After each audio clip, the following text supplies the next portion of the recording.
하나님, 감사합니다. 추운 날씨에도 주님 앞에 나와 수요 예배로 모이게 하심에 감사드립니다. 이 시간 찬양을 드리고 기도를 드리며 주님의 말씀을 나눌 때에 주님께 더 가까이 나아가고 주님의 은혜를 체험하는 시간이 되게 하여 주옵소서. 이곳에서 또 화면으로 예배드리는 교우들 가운데 이 시간 은혜로 함께하여 주옵소서. 예수 그리스도의 이름으로 기도드립니다. 아멘.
만물을 창조하시고 은혜로 돌보시는 사랑의 하나님, 오늘 우리의 육과 영이 성하여 곳곳에서 찾아와 경동의 성전에서 예배드릴 수 있음을 감사드립니다. 인간의 육신을 입으시고 우리 가운데 오신 주님을 묵상합니다. 종의 형체를 입으사 지극히 낮아짐과 겸손으로 창조 세계를 위한 구속과 화해의 십자가에서 죽음을 당하신 성육신의 주님을 찬양합니다. 성도들이 성육신의 정신 안에서 회복되고 지도자들은 참된 주님의 종으로 성공과 욕망을 버리고 교회와 세상을 위해 기도하며 선교에 힘쓰게 하소서. 다음 세대를 믿음의 자녀로 세울 부모의 사명을 위해 기도합니다. 자녀들의 지성교육에만 매진한 우리 부모 세대의 잘못을 회개하고 그들을 여호와를 경외하는 세대로 양육할 것을 결단하는 우리들이 되도록 소망합니다. N포 세대를 경험하면서 절망하는 청년들을 위로하시고 아직도 많은 가능성이 있음을 깨닫게 하사 그들이 희망을 품을 수 있는 공평하고 평등한 사회를 꿈꾸게 하소서. 세계적인 경제 불황 속에서 고통받는 이웃들을 생각합니다. 물질적 결핍 상태에 놓여 하나님을 알지 못하는 이웃들에게 은혜와 진리의 빛을 비추소서. 우리 민족에게 내려주신 한없는 은혜와 사랑에 감사드립니다. 전란 이후 세계 최빈국에서 이제는 경제대국으로 성장하게 하시고 캐대헌을 비롯한 각종 엔터테인먼트는 한류 열풍을 일으키며 세계 각지에 영향을 미치고 있습니다. 또한 문화적인 그 영향력이 지대하여 중앙박물관으로 몰려드는 외국인들을 감당하지 못할 지경에 이르렀습니다. 하나님, 그러나 우리 민족이 이러한 외적 성장에 머물게 하지 마시고 영적으로 성숙하여 세계인들에게 그리스도의 향기를 전하길 간절히 기도합니다. 지금도 육신의 고통으로 괴로워하고 마음 아프게 바라보는 그 가족들에게 친히 임하셔서 그들의 마음까지 무기력해지지 않도록 하소서. 경동의 노년 성도들은 하나님을 친구 삼아 외롭지 않게 하시고 믿음의 연수가 더할수록 속사람이 날로 새로워져 주님의 사명을 끝까지 붙들고 다음 세대에게 본이 되는 삶을 살게 하소서. 성탄을 기다리는 대림절을 맞아 주님을 진정으로 영접할 준비가 갖추어진 삶이 되게 하시며 주님의 사랑을 세상에 전하는 통로가 되게 하옵소서. 오늘 말씀을 전해주시는 목사님과 이 예배에 참여한 모든 분들이 충만한 은혜로 새로워지기를 간구하며 이 모든 말씀 우리를 평화의 빛으로 인도하시는 예수님의 이름으로 기도드립니다. 아멘.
김홍태 장로님 아름다운 찬양 감사합니다. 남윤희 권사님 마음의 기도에도 감사드립니다. 오늘의 말씀은 신명기 31장입니다. 신명기 31장 말씀 교독하시다가 마지막 절은 함께 읽으시겠습니다.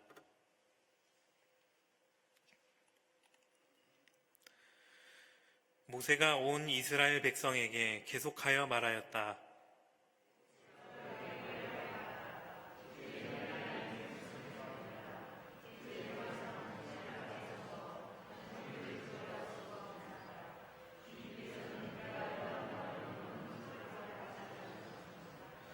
주 당신들의 하나님이 당신들 앞에서 건너가셔서 몸소 저 민족들을 당신들 앞에서 멸하시고 당신들이 그 땅을 차지하게 하실 것입니다. 주님께서 말씀하신 대로 여호수아가 지휘관이 되어 당신들 앞에서 건너갈 것입니다.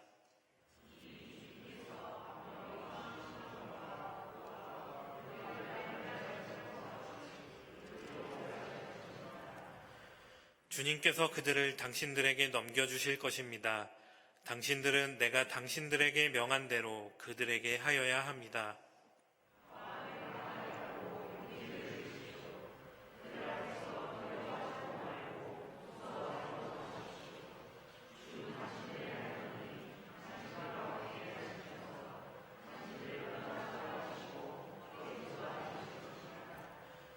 모세가 여호수아를 불러서 온 이스라엘이 보는 앞에서 그에게 말하였다.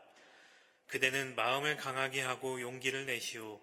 그대는 주님께서 그대의 조상에게 주시기로 맹세하신 땅으로 이 백성과 함께 가서 그들이 그 땅을 유산으로 얻게 하시오.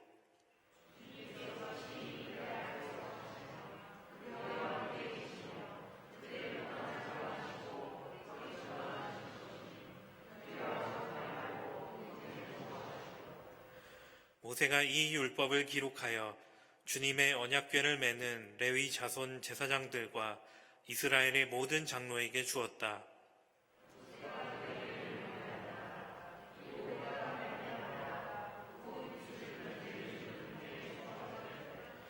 온 이스라엘이 주 당신들의 하나님을 뵈려고 그분이 택하신 곳으로 나오면 당신들은 이 율법을 온 이스라엘 백성 앞에서 읽어서 그들의 귀에 들려주십시오.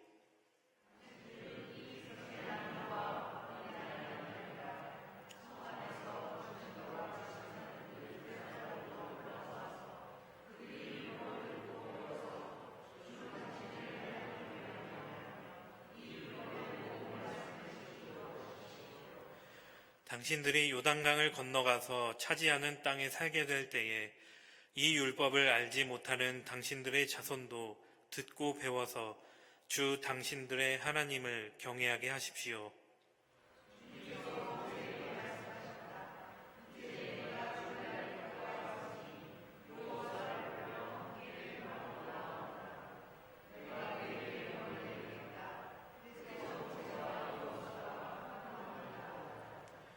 그때에 주님께서 구름 기둥 가운데서 장막에 나타나시고 구름 기둥은 장막 어귀 위에 머물러 있었다.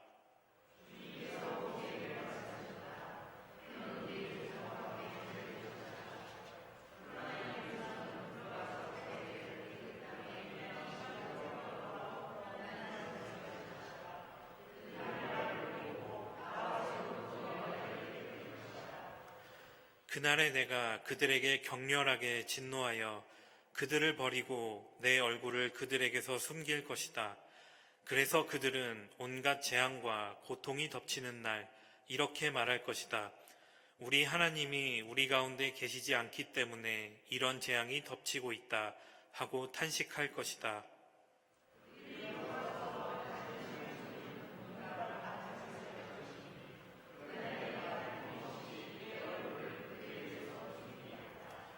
이제 이 노래를 적어서 이스라엘 백성에게 가르쳐 부르게 하여라. 이 노래가 이스라엘 자손에게 내가 무엇을 가르쳤는지를 증언할 것이다.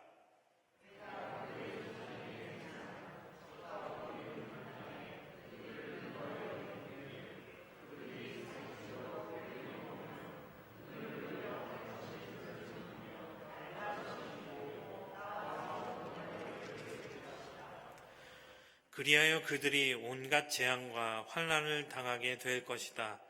그러나 사람들이 이 노래를 부르는 한 이 노래가 그들을 일깨워주는 증언이 될 것이다. 비록 내가 아직 약속한 땅으로 그들을 인도하기 전이지만 지금 그들이 품고 있는 생각이 무엇인지를 나는 알고 있다.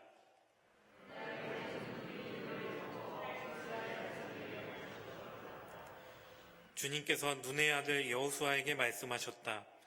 너는 이스라엘 자손을 인도하여 내가 그들에게 약속한 땅으로 들어갈 것이니 마음을 강하게 먹고 용기를 내어라. 내가 너와 함께 있겠다.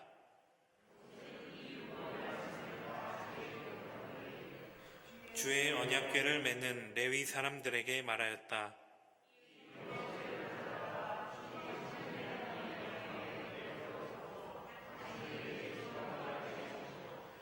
내가 당신들의 반항심과 센 고집을 알고 있소. 지금 내가 살아있어서 당신들과 함께 있는데도 당신들이 주님을 거역하거늘 내가 죽은 다음에야 오죽하겠소.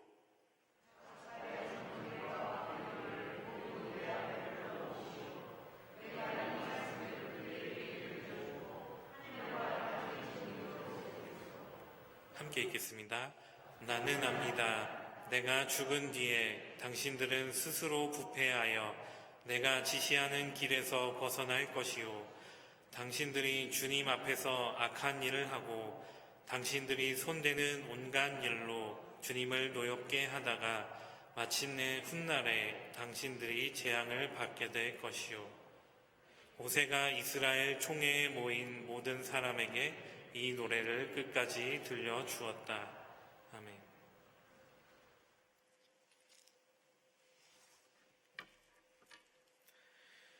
네, 추운 12월이 시작되고 대림절을 보내는 우리 모두에게 주님의 따뜻한 사랑과 은혜가 충만하게 함께하기를 기도드립니다. 오늘의 말씀은 신명기 31장입니다. 이 신명기 31장은 이어지는 모세의 이야기의 끝부분으로서 모세의 인생 마지막 즈음에 주어진 하나님의 말씀과 사건들을 우리에게 전해주고 있습니다. 이 31장은 전체를 5부분으로 나눌 수 있습니다. 첫째 부분은 1절부터 8절까지, 둘째 부분은 9절부터 13절까지입니다. 셋째 부분은 14절에서부터 25절까지, 네 번째 부분은 26절부터 29절까지입니다. 그리고 마지막에 나오는 30절이 따로 한 부분으로 다음 장인 32장으로 이어집니다. 이제 5부분들의 말씀을 순서대로 살펴보겠습니다. 1절부터 8절까지 첫 번째 부분은 먼저 여호수아가 모세의 후계자로 임명되는 장면을 다루고 있습니다. 31장이 시작되는 상황은 전장인 30장에서 이어서 온 백성 앞에서 모세가 온 백성을 향해서 이야기를 하는 장면이었습니다. 그래서 모세는 지금 백성들 앞에서 이야기를 전하면서 여호수아를 후계자로 세우고 있는 것이었습니다. 1절을 보시면 모세가 온 이스라엘 백성에게 계속하여 말하였다라고 되어 있습니다. 함께 보셔서 아시겠지만 모세가 백성들에게 말한다는 이 표현은 신명기 안에서 반복되어 나오는 표현입니다.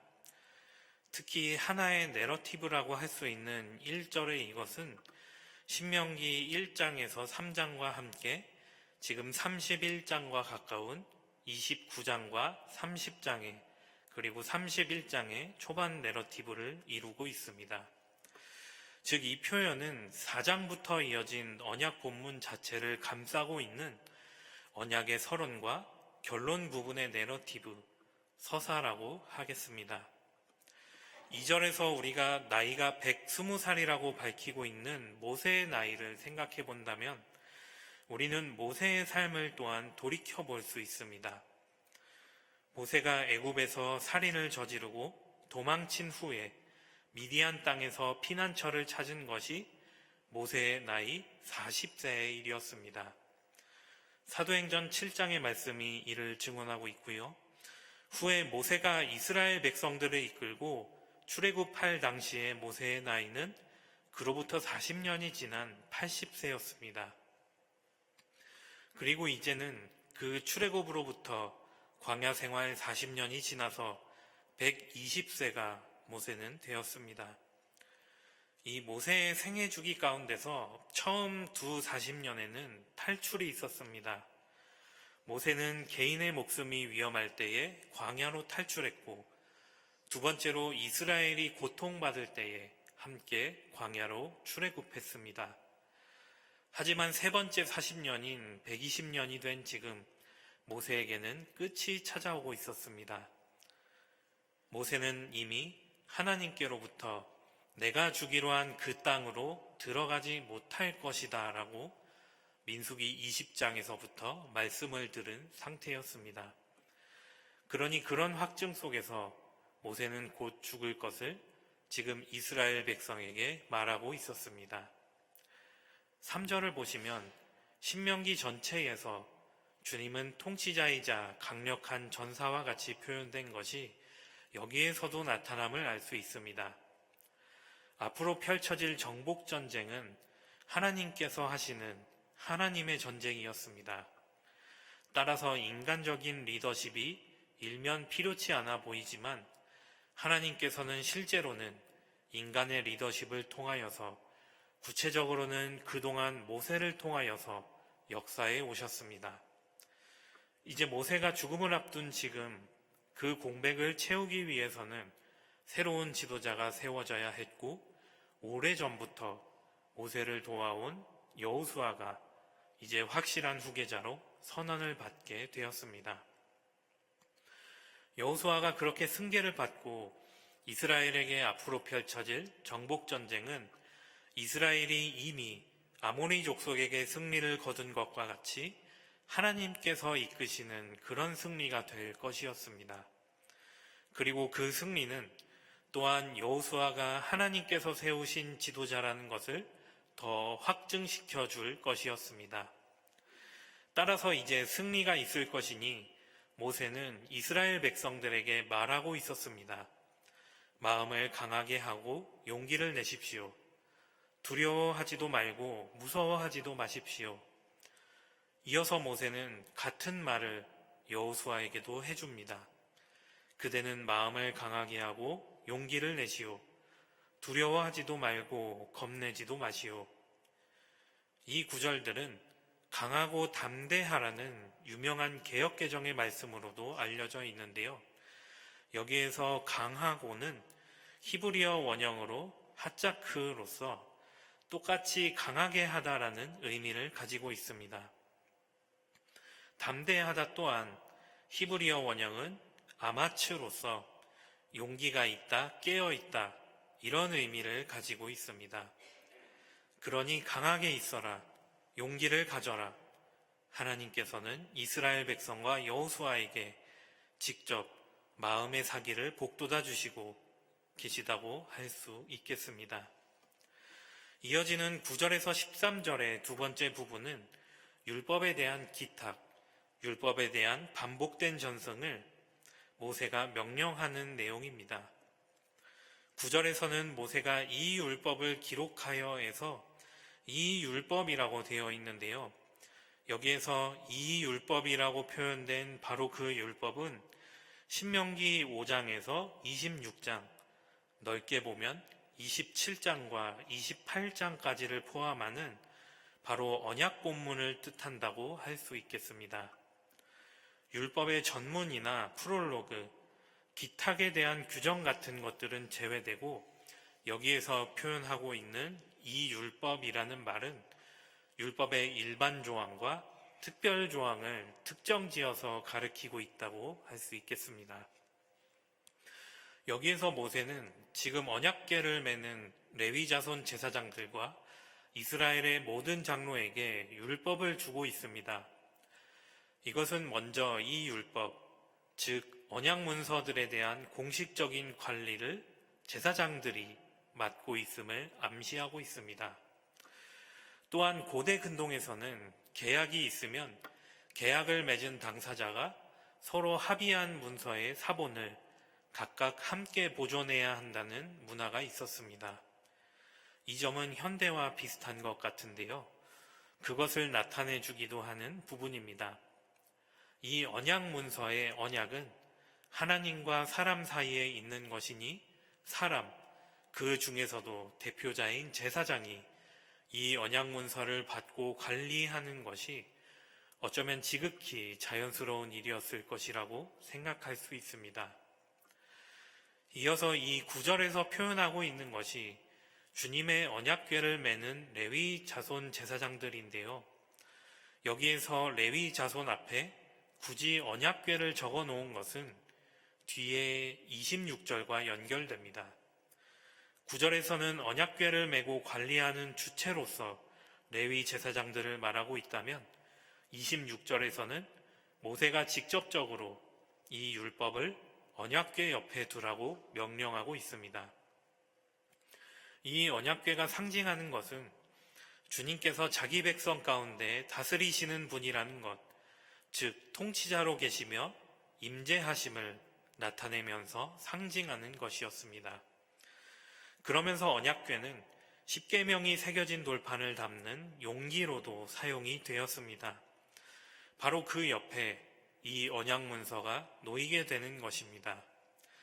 하나님께서 주신 먼저의 언약인 십계명이 언약궤 안에 위치한다면 지금 모세가 전해주는 언약 문서는 언약궤 옆에 놓이게 되면서 이 언약들의 중요성과 위치를 설명해 준다고 하겠습니다. 그렇게 언약궤와 언약문서가 놓임으로써 이제 여러 해 동안 걸쳐 이루어졌던 주님과 그 백성의 관계인 바로 언약의 관계를 보여주는 문서를 보관하는 지성소가 일종의 성스러운 기록 보관소가 됩니다. 그렇다면 이 언약문서를 어떻게 활용해야 하는지, 언제 읽어야 하는지 하면 바로 7회가 끝날 때마다입니다. 신명기 15장에 나왔던 빚을 면제해주는 해의 7째 해 초막절에 읽어야 했습니다. 특별히 이 언약문서가 초막절에 읽혀져야 했던 이유는 이 초막절이 하나님의 출애굽 구원이라는 위대한 역사를 떠올리게 함으로써 보다 언약을 책임 있게 지게 하기 위한 것으로 보입니다. 더욱이 이 언약문서를 읽는 것은 모든 사람이 모인 곳에서 특별히 더 공적으로 지켜져야 했습니다. 12절에 보시면 이스라엘 공동체를 이루는 모든 구성원들이 빠짐없이 듣게 되어 있습니다.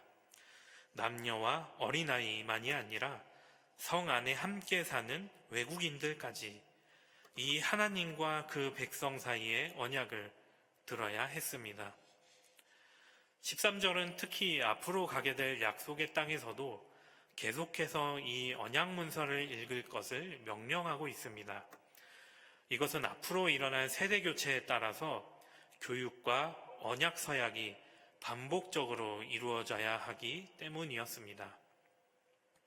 이 언약에 관해서는 부모가 동의를 한다고 하더라도 그 자녀들이 언약의 책임을 받게 되는 것은 아닐 것이었습니다. 그러니 새로 태어난 세대들은 각각 자신의 신앙을 가지고 고백하면서 하나님과의 언약을 되새기며 실천해야 할 것이었습니다. 독특한 것은 이 말씀과 관련된 느헤미야의 말씀에서 이 언약의 내용이 지켜진 사건을 기록하고 있다는 것입니다. 느헤미야 8장에서 9장을 살펴보시면 포로기 후기인 유대인 공동체에 어느 정도 정치적이고 종교적인 안정이 찾아온 그 시기에 에스라와 느헤미야는 초막절을 지키게 됩니다. 그러면서 큰 무리를 소집하고 그것과 관련하여 하나님의 율법책을 낭독합니다. 그리고 집회를 통해 언약을 갱신하게 됩니다. 이처럼 이 말씀은 적어도 이스라엘의 역사의 한 장면에서 제대로 지켜지는 그런 말씀이 됩니다.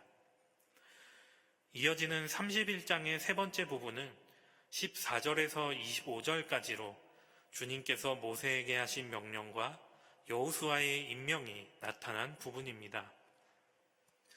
14절에서 주님께서 여호수아를 불러서 회막으로 오라고 하십니다. 기억하시겠지만 여기에서의 회막은 성막과는 다른 곳이었습니다. 성막이 주님께서 자기 백성 가운데 거하시고 백성은 공적인 예배를 드리기 위해서 찾는 곳이었다면 회막은 주님과의 만남을 위한 특별한 장소였습니다. 이스라엘의 진영 밖에 있었던 회막은 모세 등 여러 지도자가 주님의 말씀을 받기 위해서 자주 찾았던 곳으로서 성막에 대하여서 일종의 보안적인 기능을 하는 곳이었습니다. 즉 성막이 공적인 기능을 주로 했다면 회막은 보다 사적인 기능을 수행하는 곳으로 볼 수 있었습니다. 물론 하나님께서 임재하시는 것은 성막이나 회막이나 모두 같았습니다. 15절의 말씀에서도 하나님의 임재를 뜻하는 구름 기둥이 장막 어귀에 머물러 있었습니다.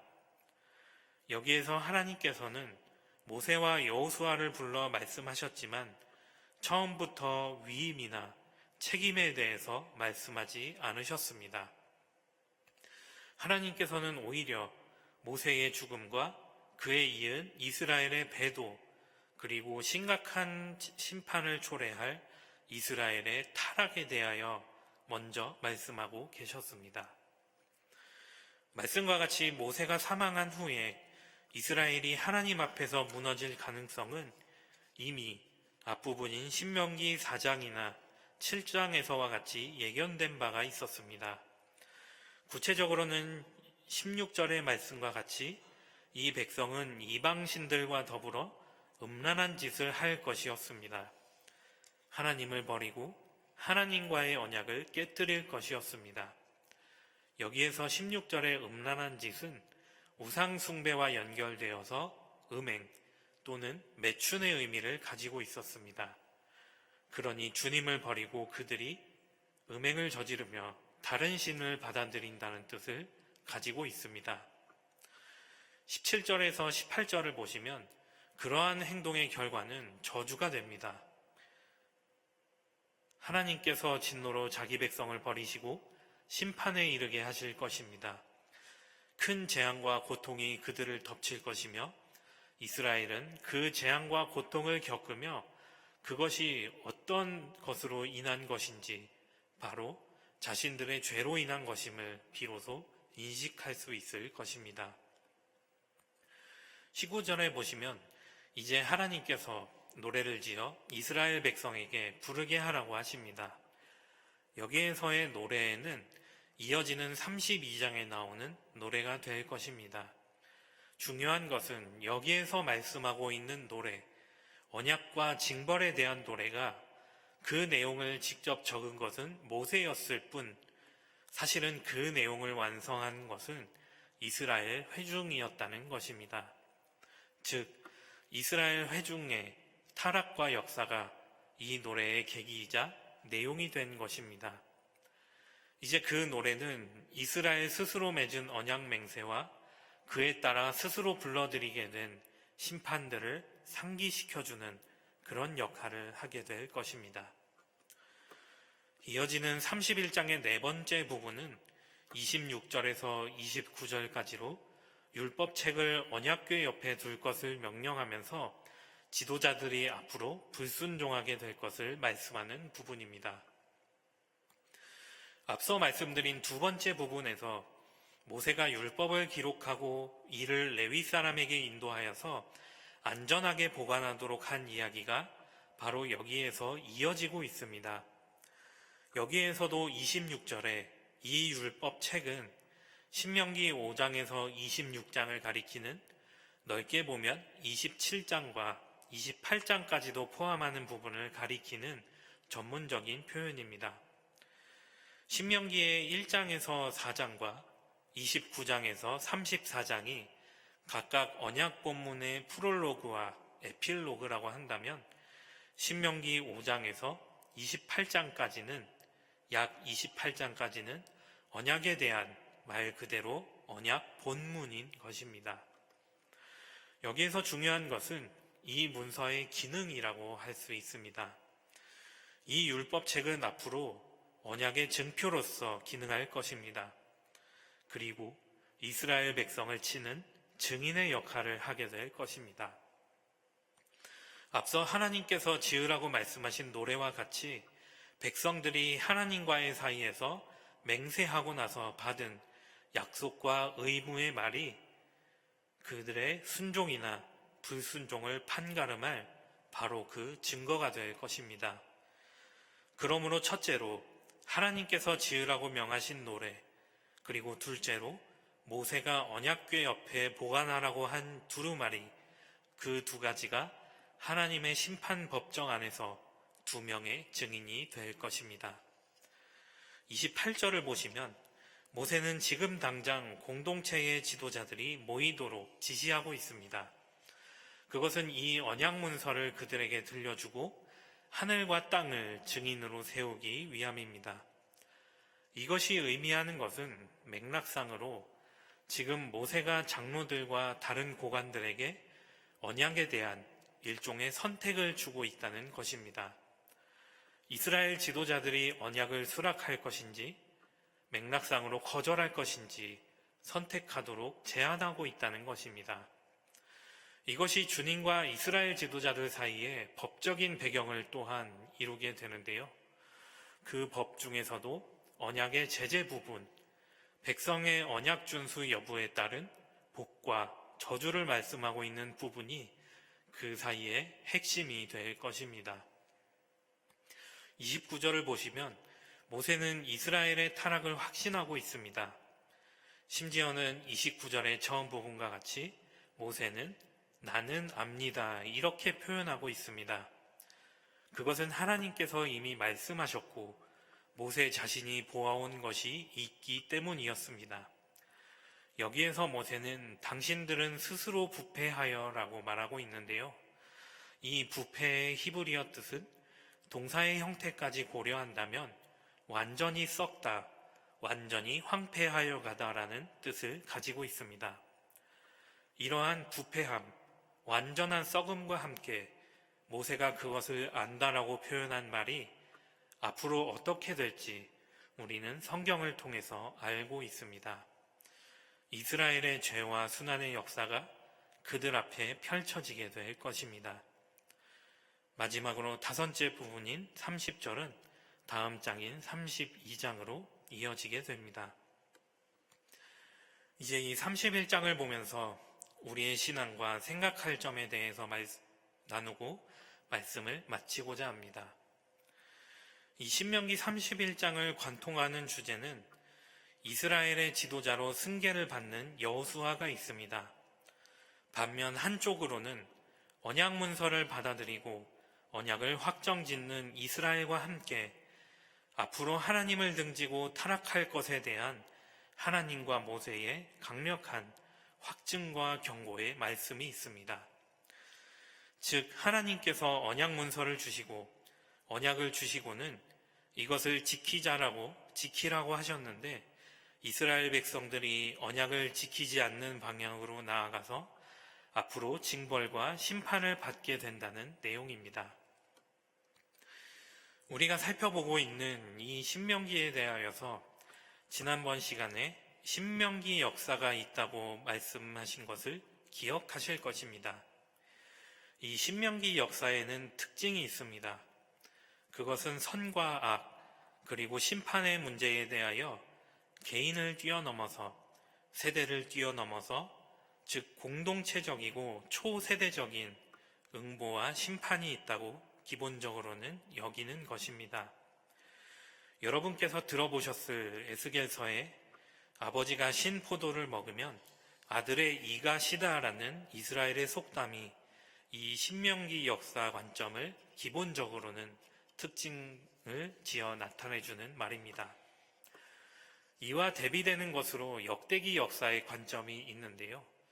비교되는 것으로 역대기 역사는 같은 에스겔서의 말씀을 들자면 범죄하는 그 영혼이 죽을 것이다 라는 말씀으로 그 특징을 나타낼 수 있습니다.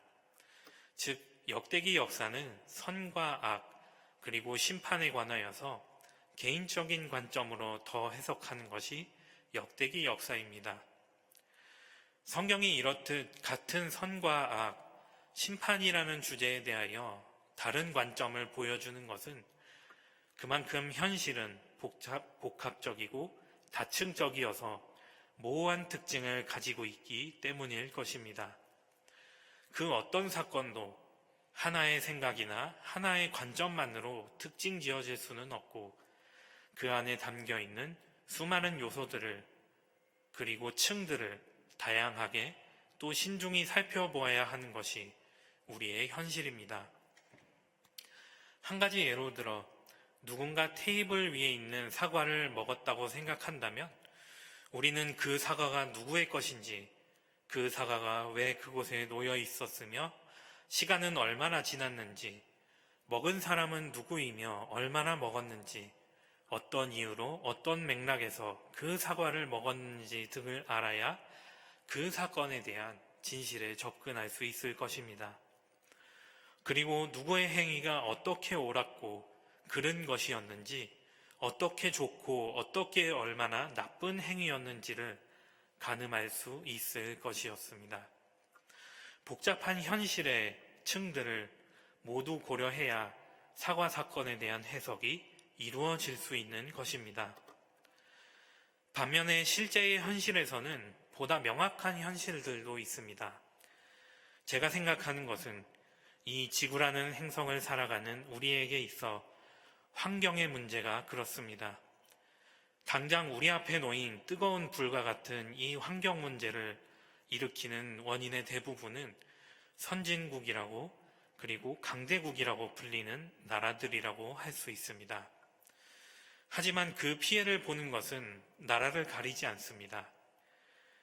그러니 별로 환경 파괴에 참여하지 않는 지구상의 나라들도 그 피해를 똑같이 나눠서 심지어 동물과 식물까지도 고스란히 몸소 겪고 있는 것입니다.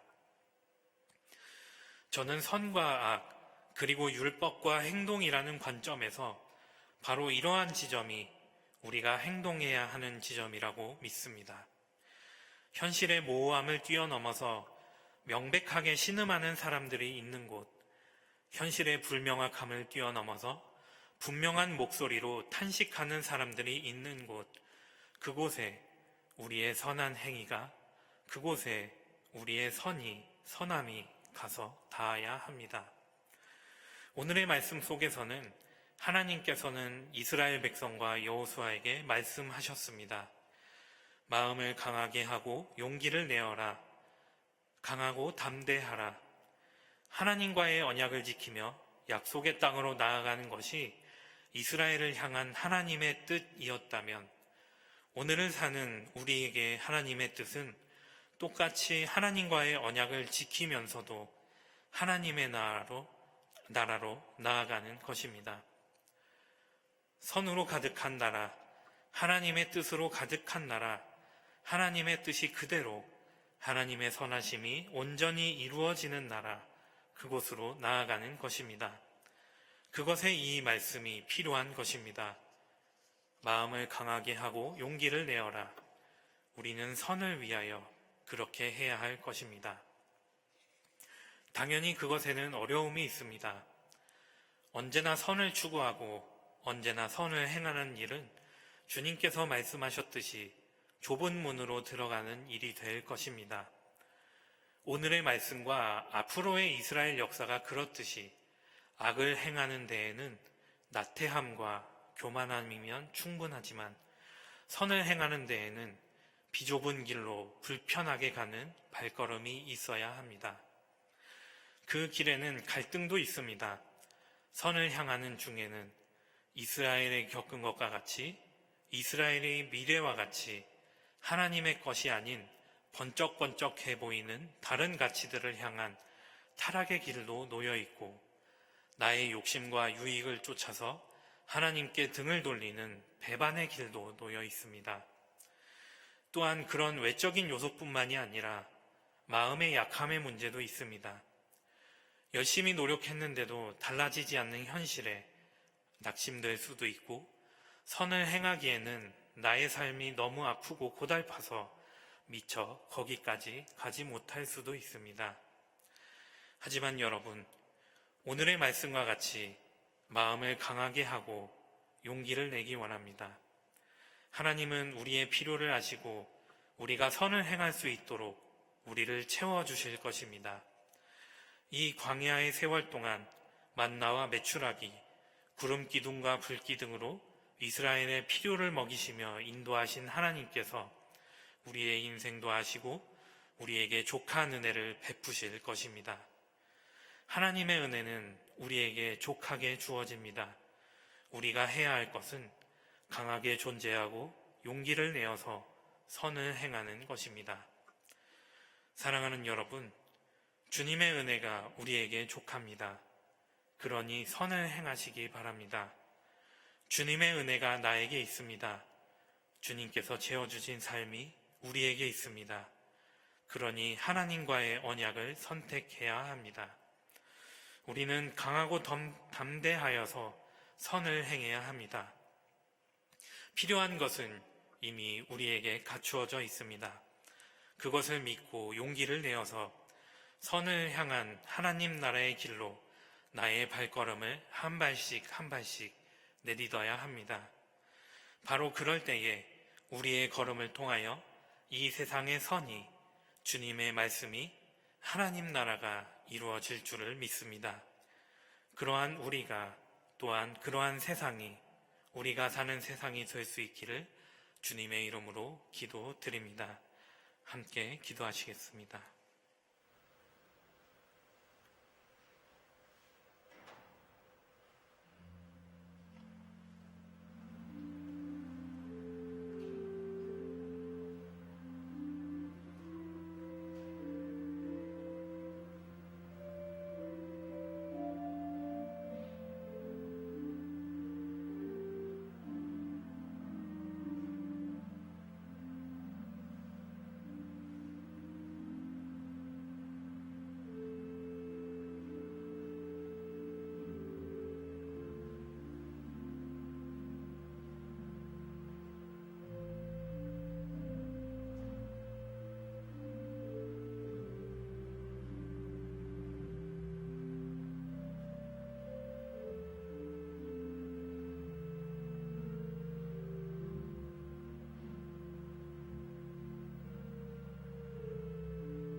하나님, 다른 것을 택하지 아니하고 받은 은혜 가운데 풍족함에 감사하며 우리가 선을 행하게 하옵소서.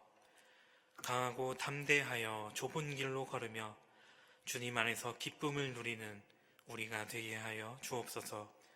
예수 그리스도의 이름으로 기도드립니다. 아멘.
살아계신 우리 아버지여, 이름이 거룩히 여김을 받으시오며 나라가 임하시오며 뜻이 하늘에서 이루어진 것 같이 땅에서도 이루어지이다.